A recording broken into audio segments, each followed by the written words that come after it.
Prime Minister believes, as does the government, that Peter Mandelson should not retain his membership of the House of Lords or use his title.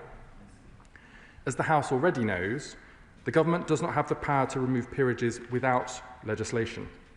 However, the Prime Minister is calling on all political parties, including the Conservatives as the largest party in the House of Lords, to work with the government to modernise the disciplinary procedures to allow for removal of peers who have brought the House of Lords into disrepute. The government will today write to the appropriate authorities in the other place to start that process. It would be better, Madam Deputy Speaker, to update those procedures so that they apply to all members of the House of Lords, instead of having to introduce complex hybrid bills for each individual peer who has brought the other place into disrepute. Madam Deputy Speaker, I recognise the strength of feeling on all sides of the House, myself included, and the government will of course keep members up to date. I commend the statement to the House. I call the Shadow Chancellor of the Duchy of Lancaster. Thank you very much, Madam Deputy Speaker, and I'd like to thank the Minister for advance sight of his statement. The crimes of Jeffrey Epstein were truly terrible. Paedophilia, sex trafficking, child prostitution. It was an awful abuse of power. And it is, of course, a great embarrassment to our country that its most senior ambassador should have been caught up with a man like him. In this latest set of releases from the US Department of Justice, it's clearer than ever that theirs was a relationship built not just on affection, but on the transfer of money from Epstein to Mandelson's family, and the transfer of information from Mandelson to Epstein. In some cases, this was apparently market-sensitive information that Mandelson only received by dint of being a member of the Labour government. So, of course, we welcome the belated announcement that there will be an investigation into Mandelson's conduct whilst he was a minister.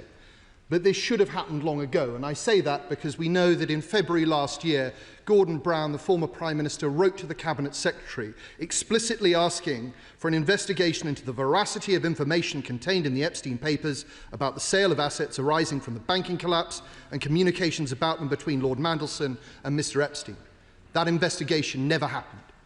In any case, I'm afraid the investigation announced today alone will not do. It is not enough to consider Mandelson's historic conduct. There also needs to be an investigation into his behaviour whilst he was our ambassador in Washington. Given that he abused his previous position, it is entirely conceivable that he abused his most recent one. For example, I understand that on the 27th of February last year, Mandelson arranged for the Prime Minister to meet Palantir, a client of Mandelson's company, Global Counsel. How many more such meetings were there? What other information was shared? We all have a right to know. Likewise, the government cannot hide from its responsibility in having made Mandelson its ambassador in the first place. This was a political appointment.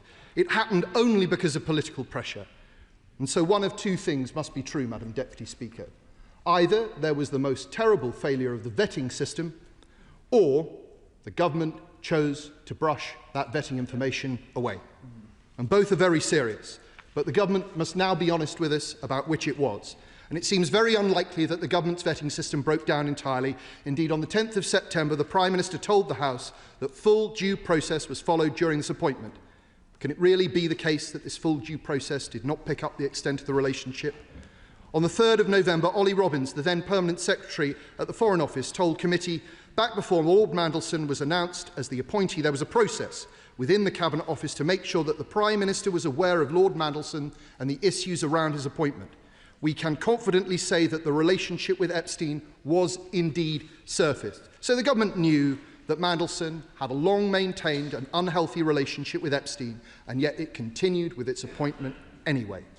So the question is, Madam Deputy Speaker, who in number 10 knew what and when? And the Chief Secretary to the Prime Minister has a duty to tell this House precisely what the Prime Minister knew when he made the appointment, to disclose the documents that the Prime Minister saw. And if the Prime Minister genuinely did not know, well, somebody must have done. Who was it? Was it his Chief of Staff, Morgan McSweeney, who is reported to have personally pushed the appointment? Was it the Deputy Prime Minister, who was then the Foreign Secretary, who would have been party to some of the information? It's just time for the government to be open and clear with us all. Something went very badly wrong with this appointment, Madam Deputy Speaker.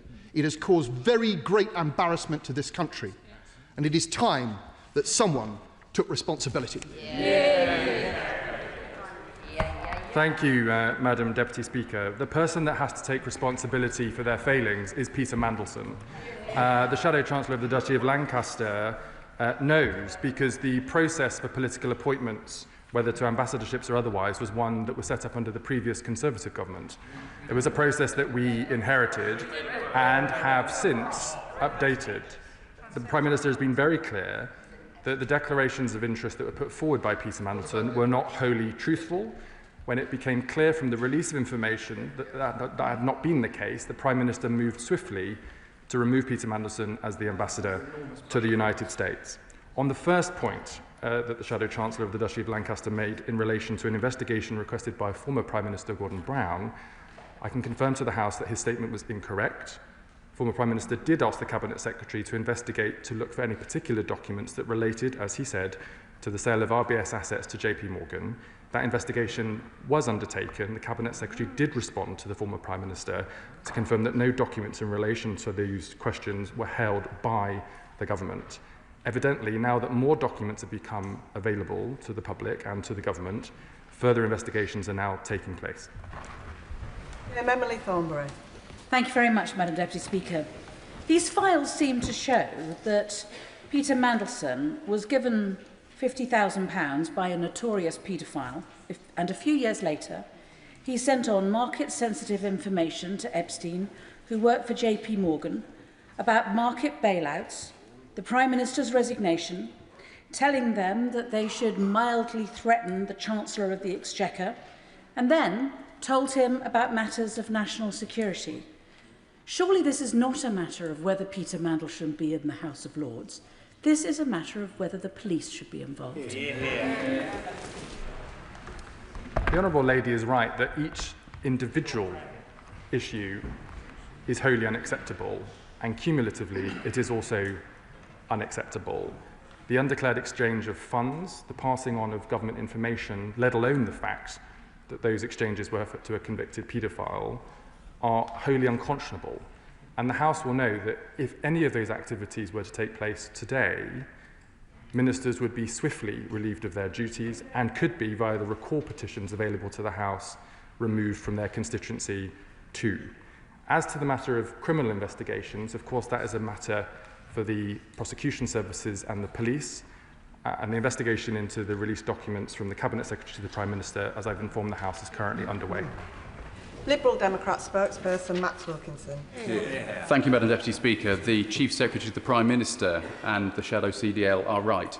We must start by remembering the many women and young girls who experienced unimaginable horrors at the hands of the network of Epstein. We must also ask, Madam Deputy Speaker, what it was that first attracted the politician Peter Mandelson to the billionaire financier Jeffrey Epstein, and why was it that that relationship continued after Epstein's character was well known? At the very least, the forwarding of confidential government correspondence to a wealthy and powerful individual was clearly well beneath the conduct expected of a cabinet minister and possibly a breach of the law. When that is combined with the reported financial flows, the evidence is damning. The use of public office for private gain is the very definition of corruption. Regardless of the outcome of a government investigation, millions of people up and down this country are more than capable of judging for themselves on the evidence in front of them. So, Madam Deputy Speaker, I ask the Chief Secretary to the Prime Minister, isn't it time to end the Lord Mandelson charade once and for all by bringing legislation to this House to strip him of his peerage? And what about his membership of the Privy Council too? The Chief Secretary to the Prime Minister referenced declarations of interest. So will the government work with House authorities to republish Peter Mandelson's register of interests dating back to his time as a Cabinet Minister in a Labour government? Thank you, and can I welcome the Honourable Member to his post on the Liberal Democrats' front bench. The Honourable Member is right that it is time for the procedures in Parliament to be updated. This House has taken steps in recent years to do that. The other place has not. And as I said in my statement to the House, the government is making an offer today to the other place and to the appropriate authorities in the House of Lords to put forward proposals to do just that. And if we need to make time available to do so, we will. Clive Efford. Deputy Speaker, I think the key question here is who advised the Prime Minister? I don't expect the Prime Minister to do due diligence on appointments of this kind himself, but those around him must have done. And it does appear that there were questions that needed to be asked of Lord Mandelson that weren't asked, or if they were asked, that the answers were not passed on. So when this is investigated, can my right honourable friend give us a guarantee that those around the Prime Minister who would have advised him on this appointment will be investigated fully? The appointment for political, the process, for political appointments has since been strengthened by this government to include additional interviews and processes for declarations of interest. The key thing, though, Madam Deputy Speaker, is when someone lies in their declarations of interest, there must be a consequence. And the consequence in respect to members of the other place needs to be removal from the House of Lords and loss of your peerage. That can only happen if the other place bring forward proposals to update their own processes, which the government stands ready to support them in doing so. But I agree with my honourable friend that there needs to be robust, clear, transparent processes, and when there are conflicts of interest, for those to be surfaced and dealt with adequately. And then when people are found to have lied, there must be some consequence. Chair of the Select Committee, Simon Hall. Thank you, Madam Speaker. The Chancellor of the Duchy of Lancaster is right to say that the other place must modernise its disciplinary procedures. But that kicks the Mandelson can down the road. This is not the first time this modern-day Icarus has flown a little bit too close to the sun, usually over money. We all remember the Geoffrey Robinson mortgage loan, which of course occasioned an earlier resignation, and the Hinduja passport. Where I disagree with the Minister is that you should conflate the updating of the disciplinary procedures of the other place and bringing forward legislation which is allowed to remove Mandelson's peerage. I am absolutely certain that were the government to bring forward a bill, it needn't be complex and hybrid as he suggested. It could be rushed through this House in a day, such as the appetite to make the point. Madam Deputy Speaker, for the sake of clarity, can I just make it clear that neither I nor the government are here to defend Peter Mandelson. We are here to defend the integrity of this House and the other place, and to ensure that processes where they need updating are updated. On the question of legislation for individual members of the other place, the fact, I might say, Madam Deputy Speaker, is there's a queue. That's why the process needs to be updated to apply to all peers in the House of Lords, as opposed to the need to bring individual legislation, whether it's for Peter Mandelson or Michelle Mone. Julep Sadiq. Thank you, Madam Deputy Speaker. Like the Chief Secretary, I'm a parent of young children, and I know the Chief Secretary would have found it very difficult to stomach some of the details that came out over the weekend. And rightfully, so far the conversation here has been dominated about the actions of the men. But could I seriously ask the Chief Secretary, what is he doing to ensure that the victims, mostly children, of sexual violence and sexual assault is going to be heard by those in power, including the Prime Minister? I thank my honourable friend for her question, and I'm sure there isn't one member of this House that doesn't agree with her about the levels of disgust that we feel in seeing the disclosures from the Epstein files. The House knows that the government is taking forward radical proposals for tackling violence against women and girls, and in respect of Jeffrey Epstein, is doing all that we can to ensure that people who do have information make it available to investigators. Sir Christopher Chow. Madam Deputy Speaker, does the Minister think that the deep involvement of Mandelson with Epstein shows that Epstein's victims were not only women and girls, but may also have included young men? It wouldn't be appropriate for me to entertain that hypothetical question at the dispatch box, Madam Deputy Speaker. We obviously hope that that is not the case, but as I say, I am not here to speak for Peter Mandelson. Andy MacDonald. Madam Deputy Speaker, this is a disaster, and against the backdrop of the incredible abuse of young women for such a long time, it just fills the House with horror. But I must agree with the honourable member from North Dorset. This House would be minded to bring legislation, and quickly. But can I ask my right honourable friend, it would appear that Gordon Brown was very concerned in September of 2025 that there had been disclosure of information by Mandelson to Epstein that may have been used for commercial gain. He turns out to be right. So how is it that that error could occur within government? That information wasn't known. Can you assure the House that those matters will be given full attention in any inquiry, and that from this day on, full engagement will be had with the criminal authorities? Because as many people have said in this place already, the time has come for criminal prosecution. My honourable friend is right to raise the concerns in the way he has.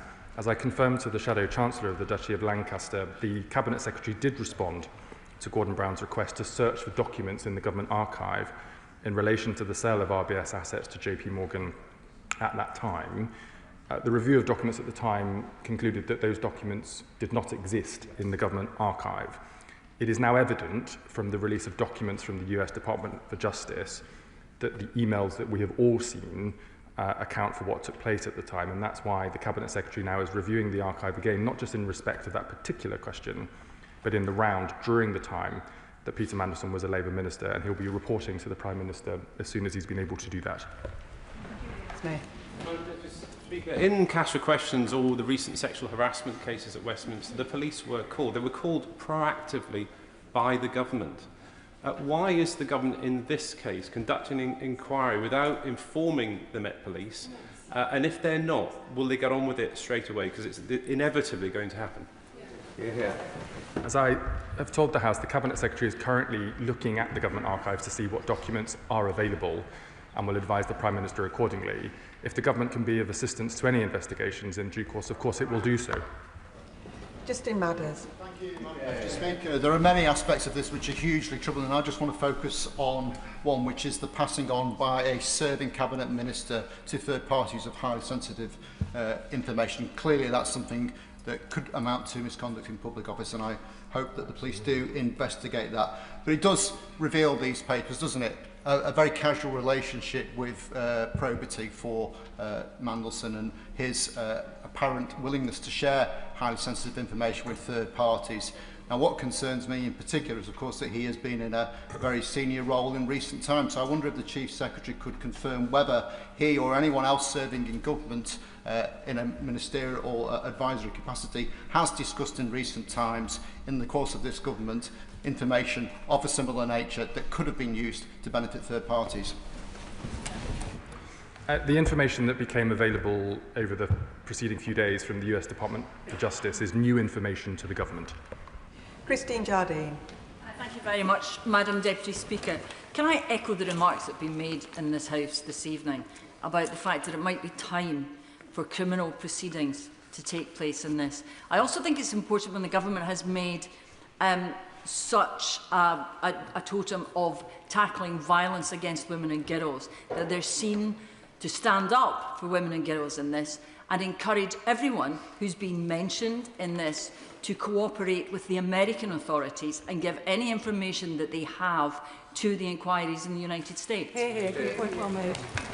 I agree wholeheartedly with the Honourable Lady, and the government has called for anybody with information to do just that. Rachel Hopkins. Mr. Speaker, many of my constituents will be horrified, like all of us, by the revelations regarding Peter Mandelson and the Epstein files.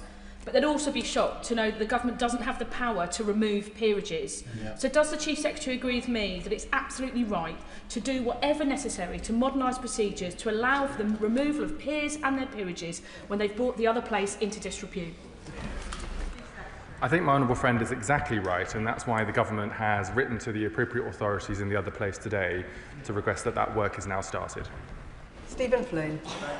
Speaker, I don't understand why the Minister, who I respect greatly, is standing there and speaking as though the government didn't know about the relationship and the connection between Peter Mandelson and Jeffrey Epstein prior to appointing him as the ambassador to the United States. I can't understand why the Minister isn't standing at the dispatch box today saying that this House will sit until whatever hour is required in order to move legislation to strip him of his peerage. I cannot understand why the Minister is acting like the Labour Party have been proactive in relation to this, when they have known for months about Peter Mandelson's revelations and yet have allowed him to maintain a party membership throughout that time. And I cannot understand why half an hour ago the Prime Minister of the United Kingdom did not just apologise for his decision-making, his lack of judgment, and say that Peter Mandelson should be subject to a criminal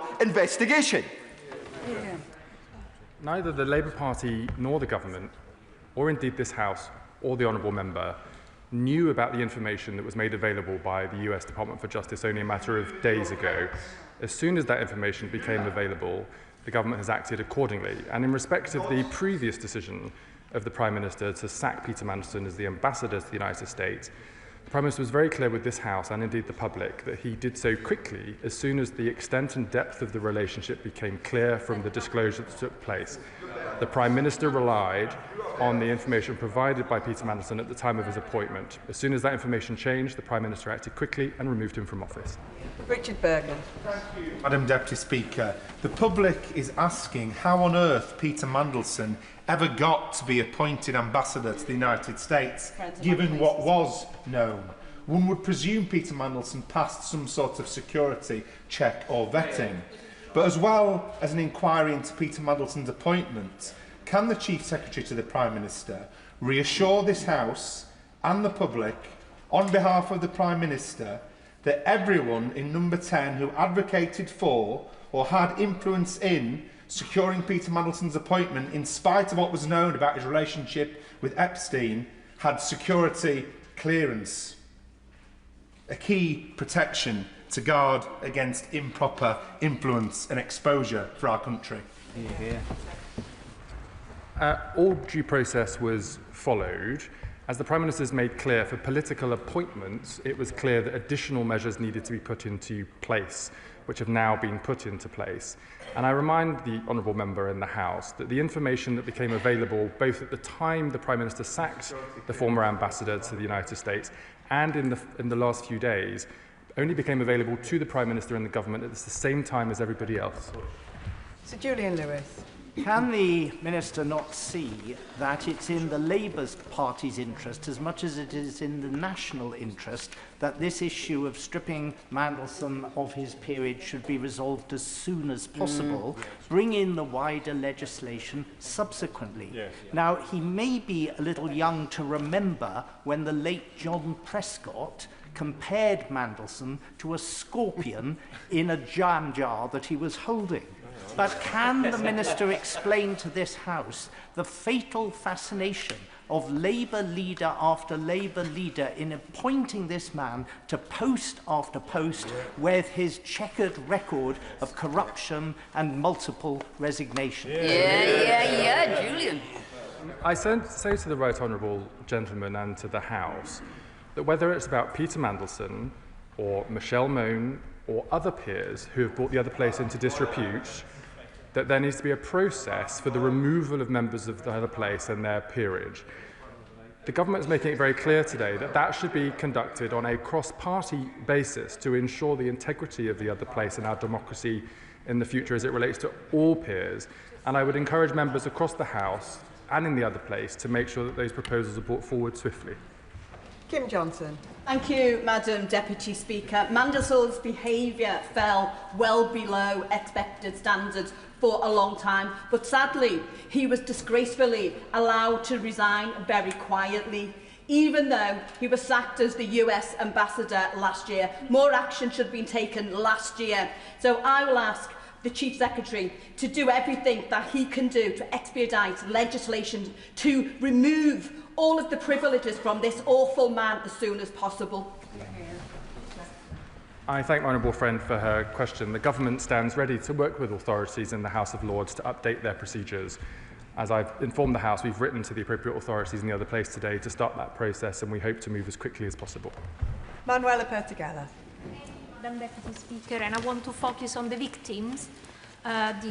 the children and the young girls who were trafficked, will the government confirm that any UK-linked offences will be fully investigated, that all evidence will be acted upon, and that anyone implicated, whatever their status, will be pursued with the full force of the law, ensuring that victims and survivors will receive the justice and support that they deserve? Yeah.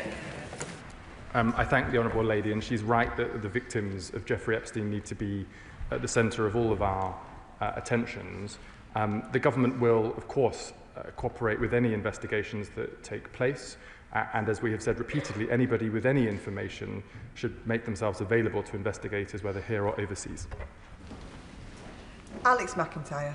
Thank you, Madam Deputy Speaker. And can I thank the Chief Secretary for his statement this afternoon. Gloucester residents will rightly be angry and incredibly disgusted by the revelations that were revealed by the papers released by the American government over the weekend.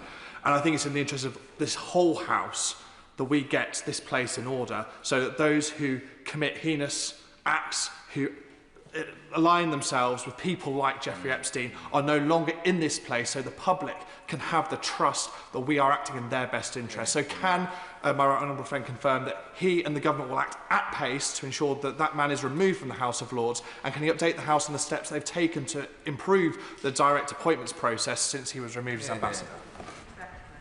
I thank my honourable friend for his question and share in his disgust at what has taken place.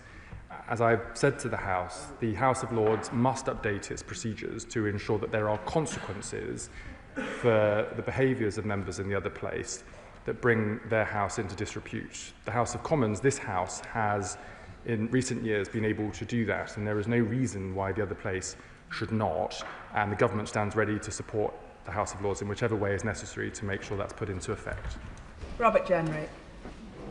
Appointing Peter Mandelson to our Premier Ambassadorship was always a grotesque error of judgment by the Prime Minister, given everything that we knew about this man. And now we're told that this man leaked confidential information to a convicted sex offender when he was a cabinet minister and took tens of thousands of pounds in secret backhanders. It is a total disgrace. Is the Minister really coming to the House today to say that he neither intends to bring forward primary legislation to deal with this now, but will write to the House of Lords and seek their support to modernise their procedures in months' time, and nor will he go proactively to the police and demand an investigation when Peter Mandelson has clearly broken the law and stands now accused of serious misconduct in a public office and should be tried for his offences? As I've said repeatedly, Madam Deputy Speaker, the government will of course cooperate with any investigation that takes place and encourages everybody to do so. We stand ready to introduce legislation if required, at pace, to work with the House of Lords to update their procedures. We agree that that needs to happen and that it needs to happen quickly. And might I just gently say that when the Right Honourable Member was a member of the Conservative Party, at the point Peter Mandelson was first appointed to the ambassadorship in the United States, the official opposition didn't at that point object in any way. Joanna Baxter. Thank you, Madam Deputy Speaker. I thank my right honourable friend for his statement this afternoon. Jeffrey Epstein's crimes were utterly abhorrent. And our thoughts should always be with the women and girls whose lives were destroyed by him and his network. And the revelations over the weekend were utterly disgusting. Would the Chief Secretary agree with me that the Cabinet Secretary should undertake an immediate review into Peter Mandelson's actions when he was a government minister, particularly in relation to the issue raised by the previous Prime Minister, Gordon Brown, in relation to the potential and unacceptable disclosure of government papers and information when this country was battling a global financial crisis? I agree wholeheartedly with my honourable friend. The Cabinet Secretary is now today reviewing the government archives to see what information is available at that time, not just in relation to the sale of RBS assets to JP Morgan as requested by the former Prime Minister Gordon Brown, but more broadly during the time that Peter Mandelson was a Labour minister in the then government. Esther McVeigh. Deputy Speaker. Well, does the government believe Lord Mandelson be stripped of his peerage, yes or no? And if they do, they should bring forward primary legislation which would do just that, which they can do. And I'm afraid the Minister's excuse of a queue does not wash whatsoever. That being the case, will they bring forward this legislation for the disgraced Lord Mandelson, their friend? Because if they don't, and he does keep his title, despite Andrew Mountbatten Windsor being stripped of his, what rank hypocrisy? What further can this government do to add further stain to their tarnished reputation? As I've said repeatedly, Madam Deputy Speaker, neither the Labour Party nor this government seeks to defend Peter Mandelson, as the Honourable Lady implies in her question.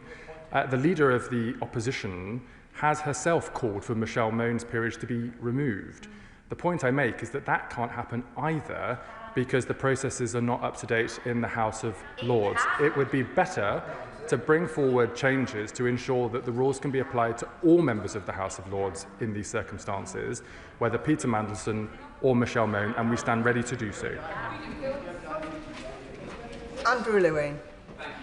Can I thank the Chief Secretary for coming to Parliament at the first opportunity to address this issue. Epstein's crimes were vile, and I can't begin to imagine how all these latest revelations have compounded the pain for all of the women and girls who were victims. Many in this House have already spoken powerfully about our collective alarm at the revelations in the last few days of government information being passed to Epstein in 2009. I fully support the decision to have an investigation, but for public trust, can the Chief Secretary reassure me that the Cabinet Secretary will be given everything he needs to make sure this investigation moves forward at pace?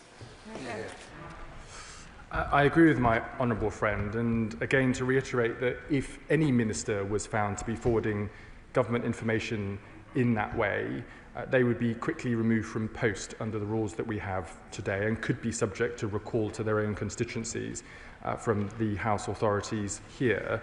In respect of the Cabinet Secretary's work, of course officials from the Propriety and Ethics team and elsewhere in the Cabinet Office are supporting his investigations today to review what documents are available in the archive, because the Prime Minister has made it very clear that he wishes for the Cabinet Secretary to report back to him as a matter of urgency. Luke Taylor. Madam Deputy Speaker, the files released on Friday are a horrific record of the relationships between the rich and the powerful, including Elon Musk, Donald Trump. We've seen mention of Andrew Mountbatten Windsor and, of course, Peter Mandelson. It's horrific, and we, as other members have mentioned, we must keep the victims at the very forefront of our minds. We've seen the discussion of the email that Peter Mandelson sent to him about business issues, and then there's a second one in 2010 where he gave a preview of the £500 billion bailout that was imminent. In light of these, will the government be proactive in encouraging a police investigation, but can I also ask whether they're in discussions with the US Department of Justice for unredacted emails and potentially documents that have been withheld and not released yet to further detail the offending, but also whether he will republish Peter Mandelson's register of interests back from his election as an MP in 1992 through to 2010. I think, Madam Deputy Speaker, that the question of the register of interest is for the House and not for the government, but I'm sure that the House authorities have heard the question from the honourable member. In terms of investigations, the answer is yes. Everybody, whether the government or individuals involved or with any knowledge, should cooperate with any investigation, because, as he said at the start of his question, if the victims of Jeffrey Epstein's crimes are at the heart of all of our thinking, the answer has to be justice. Ian Byrne. Thank you, Madam Deputy Speaker. The latest information appears to show Peter Mandelson, when a minister, worked alongside one of the world's most notorious paedophiles, conspiring against the interests of the British people in pursuit of money, power and influence. Such detail strengthens the case for the Hillsborough Law to hold those in power properly to account. Under this law, ministers who use their office to gain a benefit, financial, reputational or otherwise, or cause detriment to others while knowing their conduct is improper, could face up to 10 years imprisonment. It cannot come quickly enough. But can I ask the Chief Secretary to the Prime Minister a simple question? Will the government commit to an immediate investigation into who knew what and when about Peter Mandelson before and during his disastrous appointment as Ambassador to the United States? Yeah, well said. Can I congratulate my honourable friend for all of his tireless campaigning on the Hillsborough law and reaffirm the government's commitment to bringing that legislation back to the House as soon as possible. In respect of the appointment of Peter Mandelson as the Ambassador to the United States, and then the Prime Minister's decision to sack Peter Mandelson when more information had become available, the Prime Minister has spoken at length to that at the dispatch box here in the House and in public. Liz Saville-Roberts. Labour appointee Lord Mandelson has been a pivotal figure in the Prime Minister's leadership project.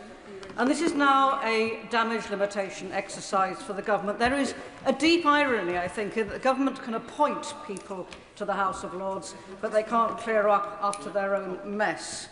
So why hasn't the government referred this to the police? And does he admit that this is doing grave harm to the confidence of the public in the accountability of our democratic institutions? The Cabinet Secretary is, as we speak, Madam Deputy Speaker, reviewing the government archive to see what documents we have available in relation to the time that Peter Mandelson served as a Labour Minister. As I've informed the House, the release of documents from the US Department for Justice over the preceding few days was new information to the government, and we will do all that we can, both to highlight the information that we have, but also to cooperate with any investigation that may then take place. Matt Bishop. Thank you, Madam Deputy Speaker. I thank the Chief Secretary for his statement. I wonder if he agrees that without this legislation that we've talked about being brought through swiftly and quickly, that actually what we're doing is running the risk of diminishing any confidence that victims of serious sexual abuse and other violence actually has in all ministers and people who actually make decisions and laws.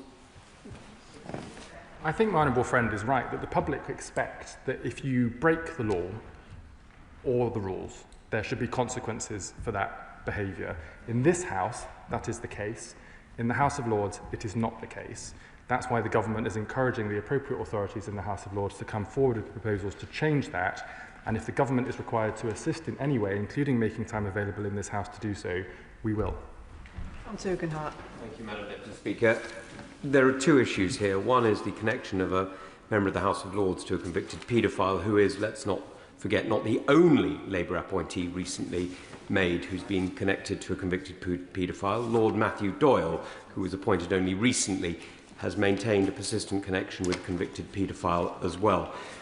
Would the Chief Secretary agree that it isn't enough to be referring this to the Cabinet Secretary? The police should be called immediately, because what we're seeing right now is misconduct in public office. This goes all the way to the Chief of Staff to the Prime Minister, and the possibility of destruction of evidence and obscuring a future prosecution is now a raising impossibility, and it is being masked by his government. Madam Deputy Speaker, I have to refute in the strongest possible terms any accusation that the government would seek to interfere or block any investigation in relation to Jeffrey Epstein. It's absolutely wrong to suggest that documents would be made unavailable or deleted. The Cabinet Secretary is today reviewing the government archives from the time in question, and as I've said, will comply with any investigation that then takes place. And I think the right honourable gentleman must know that to accuse me or other parts of the government of misdemeanour in the way he has is wholly unsatisfactory, and might I say, out of character. Dr. Peter Brinsley.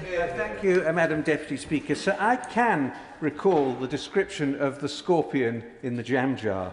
And Mandelson surely does have some sort of a self-destruct chip inside his head. It was reported in the Times this afternoon that Mr Butler, the Downing Street advisor to Gordon Brown, said that the alleged leaked memo containing highly sensitive market information from Mandelson presented an unimaginable breach of trust. So does the Minister agree with me that this looks like political insider trading on a grand scale?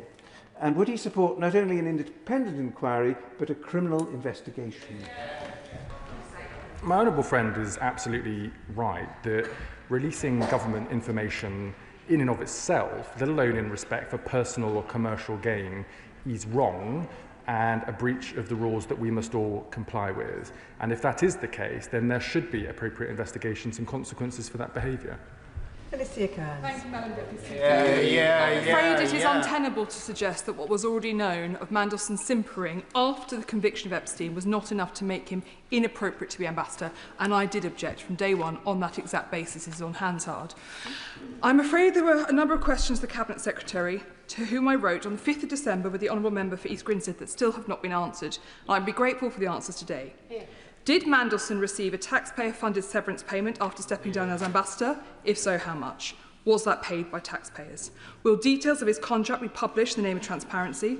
Was any NDA agreement signed in any way?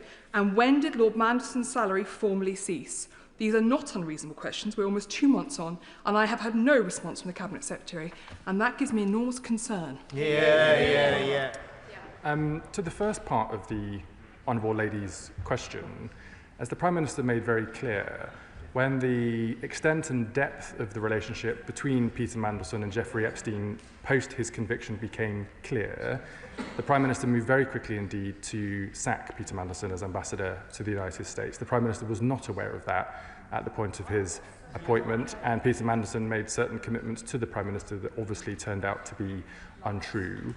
In respect to the Honourable Lady's letter to the Cabinet Secretary, I will feed that back to the Cabinet Secretary and ensure that she gets appropriate answers to her questions.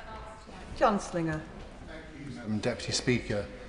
Could the Chief Secretary explain what steps this government has taken to make sure that the voices of the victims and the survivors of sexual abuse and violence are heard by those in power?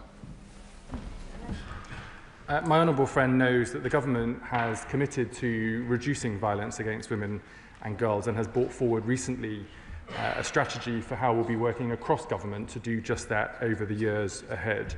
And specifically in respect of the victims of Jeffrey Epstein, we will continue to do all that we can to support any investigations to ensure justice for those victims and encourage everybody else with any information to do just the same. Monica Harding. Madam Deputy Speaker, I asked the Prime Minister in this chamber, on behalf of my constituents in East Morton, who were asking the same thing, why Peter Mandelson had been appointed at all as our most senior ambassador, given the knowledge of his links with Epstein. By September, it was clear just how close that relationship had got, and yet the PM didn't immediately sack him, but there still wasn't a full investigation of Mandelson's relationship with Epstein. So why is that investigation only happening now? And given that the Prime Minister stated his commitment to restoring trust in public life, how does the Minister equate that with his delay, with his promise to uphold these standards and the delay in investigating it? I'm not sure that I agree with the Honourable Lady that there's been any undue delay in investigations one way or another. Peter Mandelson made commitments to the Prime Minister at the time of his appointment that his relationship with Jeffrey Epstein was different to that which then became evident when documents were released. As soon as the extent and depth of that relationship became clear, the Prime Minister sacked Peter Mandelson within a matter of days from his post as ambassador to the United States. Now that even more information has become available, the Cabinet Secretary is reviewing what documents is available in the government archive and will of course comply with any investigation that may then take place. Chris Vins. Thank you, Madam Deputy Speaker, and I thank the Chief Secretary for his statement. In particular, his focus on the victims of these terrible crimes is absolutely right. I think, Madam Deputy Speaker, whatever cover rosette you wear, the majority of us who come to this House come here to represent our constituencies, and I hope that I show that I represent my constituency of Harlow as well as I can every single day. So when we hear of an MP, and in this case a government minister, representing the interests of outside bodies, in this case a vile paedophile, it is absolutely disgraceful and very upsetting for us who come here for the right reasons. Can I ask the Chief Secretary what he will do, working with the PM, to ensure that we have a strengthened ministerial code so this can never happen again? My honourable friend is absolutely right. The government, and specifically the Prime Minister, has already strengthened the ministerial code that we are all subject to in this House today, and made the ethics advisor independent, giving him the authority to investigate ministers freely without requiring permission from the Prime Minister, as was the case under the previous administration. That has already shown to be effective where ministers have had to stand down as a consequence of breaches of the ministerial code. It is right and proper that we have robust rules in this House for ministers and for members, and it is about time that we have similar processes in the House of Lords as well. Brendan O'Hara. Thank you, Madam Deputy Speaker. Try as he might, the Prime Minister cannot escape his responsibility in this, the latest scandal to engulf Peter Mandelson. Ordering a very limited inquiry or investigation now into his activities is pretty meaningless. What we need is an investigation which is fully independent of government or the Labour Party, which has the scope not just to investigate Mandelson, but also those who put him in the House of Lords, those who promoted him to being the UK Ambassador to the United States, and those who have done everything they possibly can to protect him over several decades, despite his scandal-ridden career. Does the Minister not agree? The Prime Minister has acted at every stage with integrity. It is Peter Mandelson who has to be accountable for the actions of Peter Mandelson. And to suggest that the Prime Minister should be responsible for the actions of Peter Mandelson is obviously wrong-headed. As I've said in my statement to the House today, Peter Mandelson, who is no longer a member of the Labour Party, should be accountable for his actions and should account for them.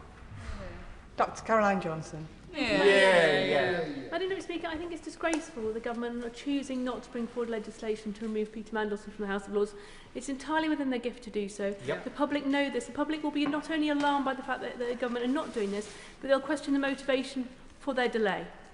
But if I could ask the Minister a specific question, on what date exactly did Peter Mandelson cease to be paid by the government? As the Honourable Lady knows from the debate in the House today, it is not that we don't wish to take action in respect of Peter Mandelson, it's that we respect action to be taken that affects all members of the House of Lords, whether it's Peter Mandelson or other peers who need to be removed from the House of Lords as a consequence of their behaviour. We stand ready to act swiftly on that basis and have asked the House of Lords to bring forward proposals to do just that. Chris Law. To speak of revelations in the press that Peter Mandelson was leaking confidential government secrets to paedophile Jeffrey Epstein whilst Business Secretary should be more than enough to evidence to warrant expelling him from the House of Lords, and yet we hear today that's not going to happen through legislation. Sadly, Madam Deputy Speaker, this is yet another scandal in the House of Lords, and whilst Labour's promised major Lords reform over 100 years, time and again they've kicked the can down the road. So does the Chief Secretary agree with many in this House that rather than desperately trying to reform what's an embarrassingly broken system, it is time for the House of Lords to be finally abolished? The Honourable Member knows that the Government has stated and believes that Peter Mandelson should not be a member of the House of Lords and should not use his title, but he is right that the rules need to be updated to allow for that action to be implemented by the House of Lords.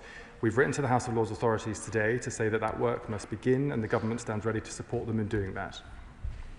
Dr. Andrew Mirison. Thank you, Madam Deputy Speaker. To be fair to Peter Mandelson, I think the crustacean in John Prescott's jam jar was in fact a crab and not a scorpion. Madam Deputy Speaker, in our system, it is very unusual for ambassadors and high commissioners to be appointed outside the ranks of the civil service, and for pretty good reason. When that does happen, and particularly when the appointee is a politician with baggage, as here, the appointer has to own it, because he has made that decision, in this case against advice. Yep. What does the Minister think this fiasco says about the judgment of our Prime Minister?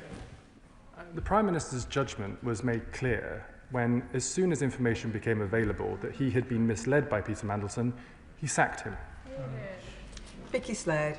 Thank you, Madam Deputy Speaker. The actions of Peter Mandelson are a disgrace, and I support proposals to remove him without delay. But he's not the only British person implicated in the appalling Epstein files.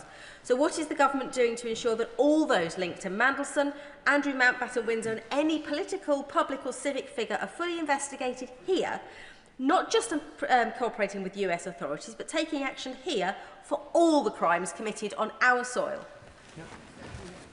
The Honourable Lady knows that it's not the Government that instigates criminal investigations. It's for the criminal prosecution service and the police to take those decisions independently of ministers. But whether in respect of UK investigations or investigations in the United States, the government's made it very clear that all individuals should comply with those investigations and make any information available to ensure that the victims of Jeffrey Epstein's acts are able to seek justice.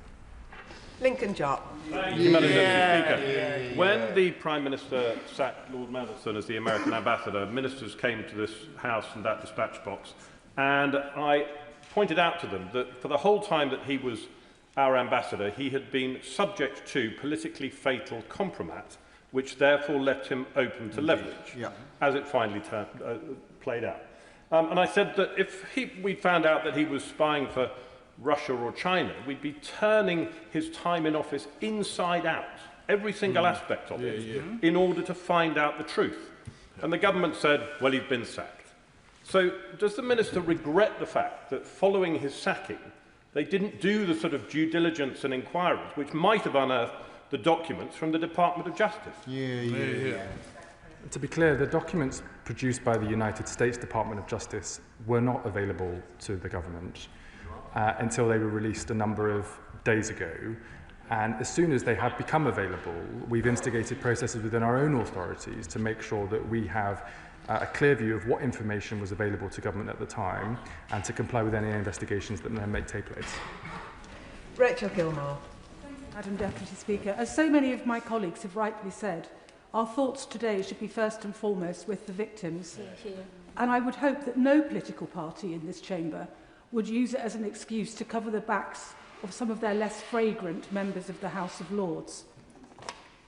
The fact that Lord Mandelson, as ever, was only interested in the ruthless pursuit of financial gain will come as no surprise, as a surprise to no one.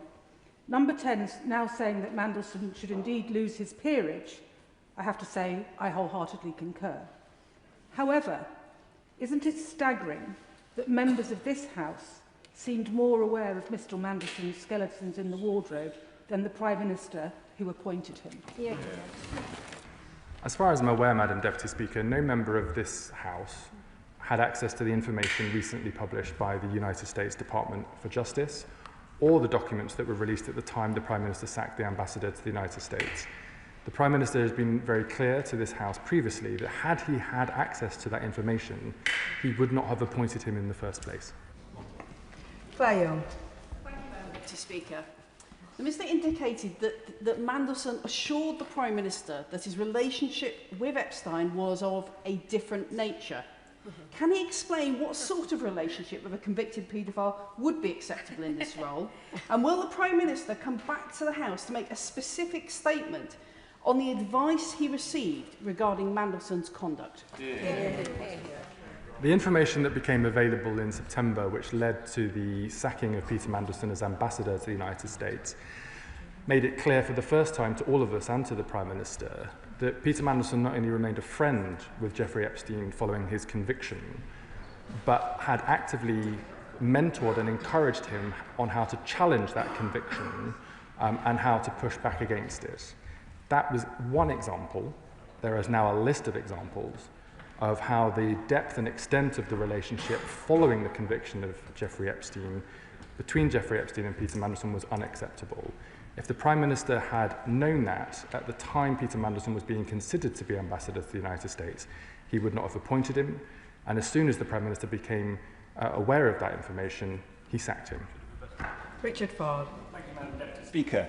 The Epstein files suggest that Lord Mandelson was prepared to lobby in the United States for a policy position in contradiction to the position of Her Majesty's government, which he was then serving in 2009 as Business Secretary. How will this revelation encourage the government to find out where else Lord Mandelson has lobbied against his government while serving last year as British Ambassador to the United States? And can the Chief Secretary find out where in US policy towards the UK this lobbying against British government policy is revealed? As I've informed the House today, Madam Deputy Speaker, the Cabinet Secretary is currently reviewing all documentation that relates to Peter Mandelson's time as a minister in the last Labour government to see what information is available today, and will comply with any investigations that take place as a consequence of that in the future. he is right that any minister acting against the collective decisions of Cabinet and against the government is a breach of the rules and is unacceptable behaviour. And if any minister were to do that today, they would be quickly dismissed. Jim Shannon. Thank you, Madam Deputy Speaker. Can I thank the Chief Secretary for his statement today? It is indeed very disturbing to read of the role of Peter Mandelson when holding high office in government. Just to remind the Chief Secretary, he was also the EU Trade Commission for 5 years. I believe that needs investigating as well, because how far does this go? I can also ask, it's my understanding that the latest releases may have made public victims' names that weren't previously released. So can the Chief Secretary please assure this House that any British victims who have been made public will have support and help to make their way through what could be a re-traumatising experience with this time press invasion and interference? Thank you. I was not aware of that issue, so I thank the honourable gentleman for bringing it to my attention. And of course, if there are any British victims affected by the crimes of Jeffrey Epstein, whether in relation to the latest publication of documents or otherwise, government services stand ready to be of support to those victims and to ensure that they can seek justice. And that concludes the statement. Point of order, Sir David Davies. Thank you, Madam Deputy Speaker. On Wednesday, 21st of January, before my contribution to the debate on the Northern Ireland remedial order, I omitted to refer to my entry in the Register of Members' Interests. Now, that was an oversight, as it includes a declaration of a major contribution from Sir Michael Gooley in support of the campaign to protect military veterans from lawfare, for which I am the custodian. That was a mistake on my part, for which I obviously apologise to the House. I thank the Right Honourable Member for giving notice of his point of order. On the first point, he has now drawn the House's attention to his relevant declaration in the Register. Point of order, Sean Woodcock. Thank you very much, Madam Speaker. Last month, the Leader of the Opposition and the Shadow Chancellor paid a visit to my constituency without giving notice to myself as the local member. I'd be very grateful if the Deputy Speaker could provide me with advice to prevent such discourtesy and disrespect taking place in the future. I thank the honourable gentleman for giving notice of that point of order. As the leaflet on courtesies makes clear, members should inform colleagues in advance if they intend to visit another member's constituency. It is deeply discourteous to fail to do so. Point of order, Dr Caroline Johnson. Thank you, Madam Deputy Speaker. I've been listening to the last debate very carefully, and I wondered if you could help me with a procedural question. Would it be orderly for the government, if it wished, to bring forward legislation as soon as it wished to do so, to remove Peter Mandelson of his peerage? I thank the honourable member for her point of order. However, introduction of legislation is a matter for the government. We now move to the programme motion. Programme motion to be moved formally. I beg to move. The question is as on the order paper. As many as are of that opinion say aye. Aye. Of the contrary, no. I think the ayes have it. The ayes have it. The clerk will now proceed to read the orders of the day. Biodiversity Beyond National Jurisdiction Bill, consideration of Lord's amendments. No. I can inform the House that nothing in the Lord's amendments engages Commons financial privilege. We will begin with the government motion to agree the Lord's Amendment 1, with which it will be convenient to consider all other Lord's amendments as on the selection paper. I call the Minister to move the motion. Minister. Thank you, Madam Deputy Speaker. I am delighted that the Biodiversity Beyond National Jurisdiction Bill has returned to this House for consideration of Lord's amendments. I thank members of both Houses for their careful scrutiny and for the constructive and collaborative approach that has taken place throughout the bill's passage. I also place on record my thanks to Baroness Chapman of Darlington for leading the bill expertly through the other place. In today's debate, we will seek to address the amendments that were made by the government there, and I also thank all of those in the other place who have been involved in debates on this bill. Before I speak to the amendments, I want to remind the House that the passage of this bill is a vital part of delivering the UK's international obligations under the BBNJ agreement. It will strengthen the global framework for protecting biodiversity in areas of the ocean beyond national jurisdiction, improve how we manage environmental impacts in these areas, and help ensure that the benefits arising from marine genetic resources are shared fairly. I am pleased to inform the House that as of the 17th of January, the BBNJ agreement has now entered into force. Following royal assent of this bill and subsequent secondary legislation, which will be passed in the coming months, the UK will ratify the agreement and intends to play a leading role at the first conference of the parties, which will take place at some point before the 16th of January 2027. Turning to the amendments from the other place. Today, the House is asked to consider a package of 12 amendments, all of which were put forward by the government. These amendments relate to devolution and are designed to support effective implementation of the BBNJ agreement across the whole of the United Kingdom, while respecting the devolution settlements and ensuring that devolved ministers are appropriately engaged where devolved competence is affected. I'm very happy to give way. Speaker, can I thank the Minister for what the Minister is putting forward. I know that Part 2 of the bill contains a specific exception for fishing and that the new regulations do not apply to the use of a UK craft for fishing if it is done under a valid licence under the Fisheries Act 2020.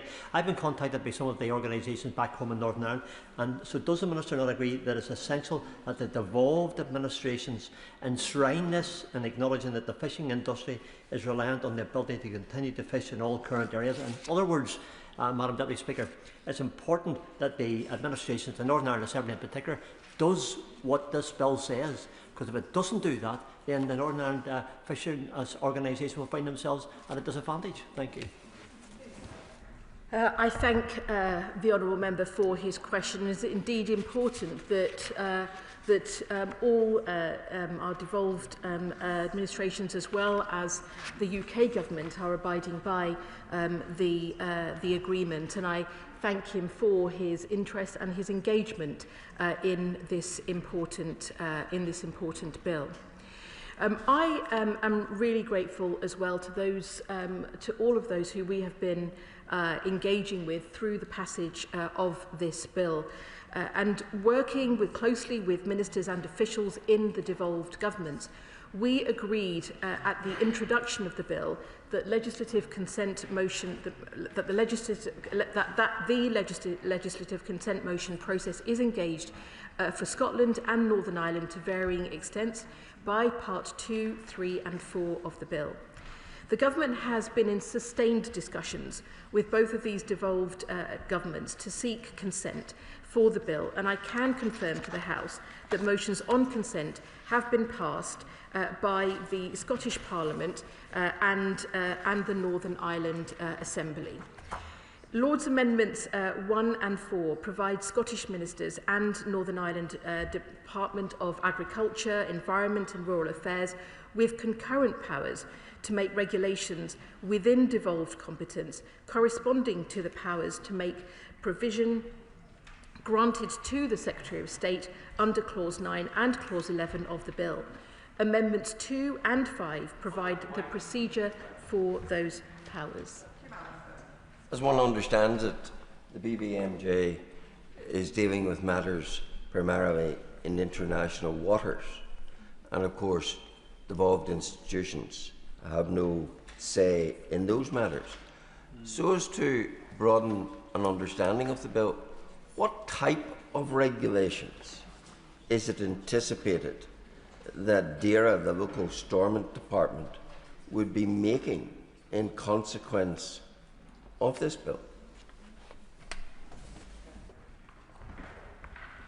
I thank the honourable member, and what I will say is that following the ratification of agreement, that we will be participating in the future discussions in relation to the implementation of the agreement, and there will continue to be further conversations. I think the important point I do want to make, and I think this is relevant for the work we've been doing with Scotland, with Wales and with Northern Ireland, is that it does reflect how our UK government officials and devolved officials are already working together effectively in practice, and including in relation to consultation and effective delivery. And I know that these will be conversations that do continue.